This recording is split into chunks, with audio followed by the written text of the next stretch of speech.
자, 이번 시간 이어서 유형 1번 문제풀이 강의 진행하도록 하겠습니다. 먼저 풀어볼 문제는 3번 문제 같이 한번 보도록 할게요. 자, 최영길 씨는 은퇴 후 커피 전문점 창업하기 위해 현재 바리스타 수업을 듣고 있습니다.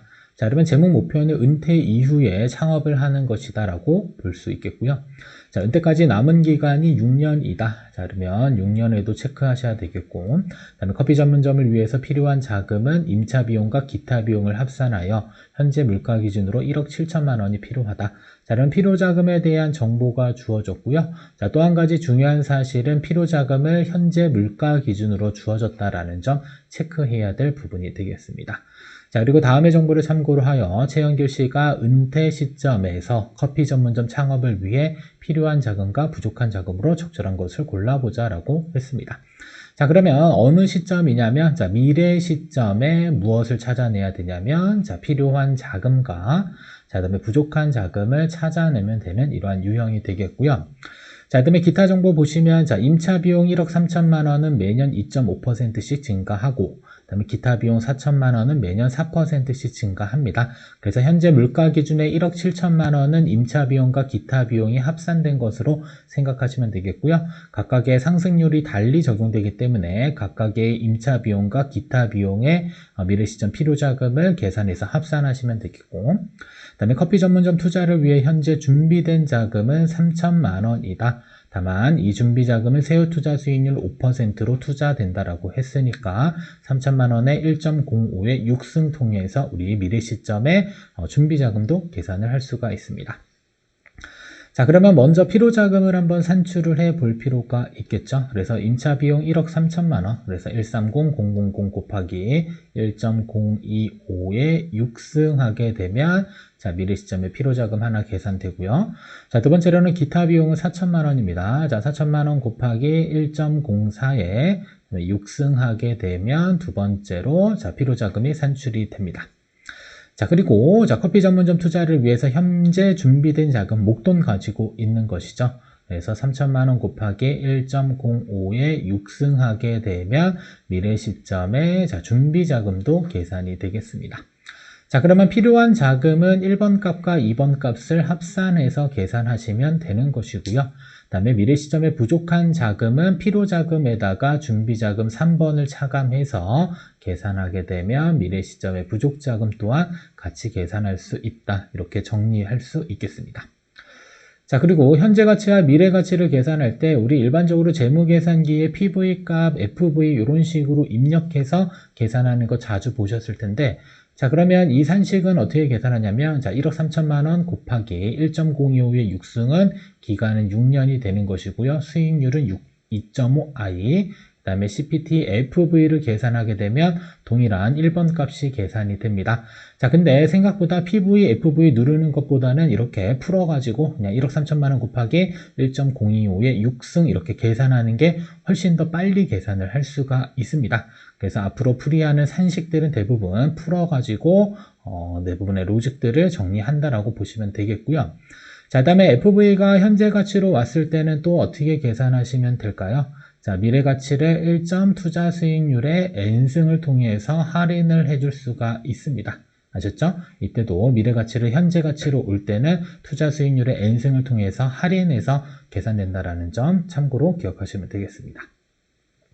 자, 그리고 또 한 가지 알려드릴 것은, 자, 이렇게 1번, 2번 값이라고 정리가 되어져 있는데, 자, 이러한 것들은 스토어 키를 통해서 우리가 저장 기능을 활용하시면 훨씬 더 수월하게 문제를 풀 수가 있습니다. 그래서 1억 3천만 원 곱하기 1.025에 6승한 다음에 스토어 1, 그 다음에 4천만 원 곱하기 1.04에 6승한 다음에 스토어 2, 자, 그 다음에 3천만 원 곱하기 1.05에 6승해서 스토어 3에다가 넣어주신 다음에, 자, 리콜 1 플러스 리콜 2 마이너스 리콜 3 해서 최종적으로 미래 시점에 무엇까지 부족한 자금까지 쉽게 계산을 할 수 있다라는 점 체크하시면 되겠습니다. 그래서 개인적으로는 스토어 키를 좀 잘 활용하셔가지고요. 문제를 풀이하는 게 조금 시간적 측면에서도 그다음에 정확성 측면에서도 훨씬 더 효율적으로 문제를 풀 수 있다라고 생각을 하시면 되겠습니다. 자, 여러분 관련 내용 살펴봤으니까 해설을 통해서 간략하게 정리하도록 하겠습니다. 자, 보시면 6년 뒤에 필요자금을 먼저 산출을 했어야 됐죠. 그래서 현재 시점의 필요자금을 미래 시점으로 보내셨으면 되겠고요. 자, 두 번째로는 6년 뒤 준비자금 일시금으로 3천만 원 가지고 있었습니다. 그리고 최종적으로 필요자금에서 준비자금 차감해서 미래 시점에 부족자금까지 산출하시면 됩니다. 그래서 문제에서 요구하는 것은 6년 뒤 필요자금과 그 다음에 6년 뒤 부족자금이었으니까요. 각각의 값들 계산했더니 1번 값이 정답이 되는 그러한 유형의 문제였습니다. 자, 다음은 4번 문제를 통해서 또 한번 살펴보도록 하겠습니다. 자, 마동진 씨는 은퇴까지 15년을 남겨두고 있습니다. 자, 기간에 대한 부분이니까 체크하시고요. 마 씨는 은퇴 후 필요한 노후자금으로 은퇴 시점에 6억 원. 자, 이번에는 미래 시점에 6억 원이라고 하는 필요자금을 주었고요. 자, 그 다음에 은퇴 시까지 이자금을 모으기 위해서 현재 보유하고 있는 자산을 별도의 계좌에 예치해 두기로 하였다. 자, 아래와 같이 두 개의 금융상품 중 하나를 이용할 때 마동진 씨가 현재 시점에서 각 금융상품에 예치해야 하는 금액으로 각각 얼마인가요? 라고 했습니다. 자, 그러면 A 상품과 B 상품이 있는데, 자, 여기서 표현하는 예치라고 하는 것은 그냥 쉽게 어떻게 생각하냐면, 자, 현재 시점에 목돈으로 얼마를 가지고 있으면 미래 시점에 6억 원을 확보할 수 있는가를 계산하는 문제 유형이다라고 보시면 되겠습니다. 자, 그러면 먼저 A 상품을 보시면 세후투자 수익률 연 4.5%의 분기복리로 주어졌습니다. 자, 그러면 6억 원을 여러분들 FV 값으로 입력을 해 주시면 되겠고요. 자, 그 다음에 PV 값을 계산을 해야 됩니다. 자, 그 다음에 분기복리 4.5% 분기복리니까 자 4.5, 자 분기는 4, 4분기가 되겠죠. 나누기 4해서 I값 입력해 주시면 되겠고요. 그 다음에 투자기간은 15년인데 분기이기 때문에 15 곱하기 4N 값을 입력해서 자 PV를 계산을 하면 자 상품 A의 현재 시점에 예치해야 될 금액이 계산이 되고, 자, 두 번째로는 자, B 상품의 경우도 동일하게 6억 원의 FV 값을 입력을 합니다. 자, 이번에는 월복리로 주어졌으니까 자, 4.2 나누기 12i 입력하시면 되겠고요. 그 다음에 15년을 월로 전환하면 15 곱하기 12n 값이 되겠습니다. 자, 그리고 나서 PV 값을 계산하시게 되면 2번 값이 계산이 되겠죠. 자, 그러면 각각의 예치해야 할 금액을 계산했으니까 1번 값과 2번 값에 관련된 선택지를 찾아내시면 됩니다. 자, 그러면 해설로 넘어가게 되면 자, 정답 한번 찾아보도록 하죠. 자, 미래가치 6억 원을 이번에는 분기복리이기 때문에 자, 기간과 수익률을 적용해서 계산을 했더니 3억 600만 원 정도를 예치해야 되고요.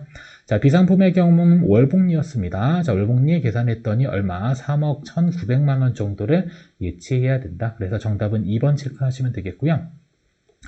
자, 그 다음에 한 가지 중요한 사실은 자, 보통 만약에 4.5% 복리 자, 이런 식으로 주어졌다 라고 한다면 자, 이때는 뭘 해야 되냐면 이율 전환이라는 걸 해야 됩니다. 자, 근데 해당 문제들은 각각의 자, 내용을 다시 한번 보시면 위로 한번 올라가 볼게요. 자, 어떻게 줬죠, 지금? 자, 세후투자 수익률 연 4.5% 분기복리로 줬으니까 그냥 일반적으로 나누기 4 해서 계산하시면 되고, 자, 월복리로 줬을 경우에는 나누기 12 값으로 해서 계산을 하시면 되겠고요. 자, 그 다음에 수익률 주기와 그 다음에 저축 주기는 동일해야 됩니다. 그래서 분기복리라고 하는 것은 연에다가 곱하기 4 하게 되면 우리가 분기복리로 맞춰서 기간을 산정할 수 있고요. 그 다음에 월복리의 경우는 연에다가 곱하기 12를 하게 되면 자, 월로 기간을 산정할 수 있다. 이렇게 볼 수가 있겠습니다. 아시죠? 이런 부분들도 꼭 기억을 하셔야 돼요. 따라서 정답은 2번으로 체크를 해주시면 되겠습니다.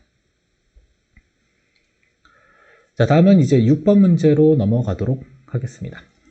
자, 보시면 자, 김나진 씨는 딸의 대학 교육비를 위해 자, 1,000만 원을 해외 펀드에 투자해둔 상태이지만 대학 등록금이 계속해서 오를 것을 걱정하며 동일한 해외 펀드에 오를 처부터 500만 원을 시작으로 매년 추가적으로 투자를 늘려갈 생각이다. 자, 일단 중요한 것은 현재 1,000만 원 저축하고 있고요. 그 다음에 두 번째로는 올해 초부터 500만 원을 시작으로 매년 추가적으로 투자를 늘려갈 생각이다. 자, 김나진 씨가 딸이 대학교 입학하는 10년 뒤에 마련할 수 있는 교육자금은 얼마인가요? 라고 물어봤습니다. 자, 그러면 해당 문제는 미래 시점에 준비 자금을 산출하는 문제이다라고 보시면 되겠고요. 자, 그러면 첫 번째 필요자금 관련돼서는 먼저 1,000만 원 저축하고 있죠. 자, 1,000만 원을 해외 펀드 수익률 7%. 자, 그러면 1.07에 몇 승 하시면 될까요? 10년 뒤니까 10승. 자, 그래서 첫 번째 필요자금 마련했고요. 자, 두 번째 필요자금도 계산하면 됩니다. 자, 저축은 하는데 500만 원씩. 자, BMT, 자, B 모드입니다. 자, 그리고 자, 올해 초 500만 원 시작으로 5%씩 증액 투자한다. 자, 그러면 이때는 어디를 한번 거쳐야 돼요? PV를 한번 거쳐서 우리 FV를 계산해야 된다. 이렇게 볼 수가 있겠죠. 자, 그러면 일단 전체 저축 기간은 10년 동안 저축할 것이고, 그 다음에 5%씩 증액하니까 7-5 나누기 1.05로 I값 입력하시면 됩니다. 자, 그리고 나서 전체 투자 기간 10년, 자, 그 다음에 투자 수익률은 7i해서 자, FV 값을 계산을 하시면 되겠습니다. 이게 바로 두 번째 준비 자금이 되겠죠. 그래서 1번 값과 2번 값을 합산해서 최종적으로 미래 시점 10년 뒤에 마련할 수 있는 교육 자금을 계산하면 될 유형이 되겠습니다. 자, 그러면 계산하면 얼마로 계산이 되냐면 실질적으로 1억 1,015만 5천 원이 계산이 됩니다. 그래서 110,155천 원이 계산이 되니까 정답으로는 4번 체크하시면 되겠고요.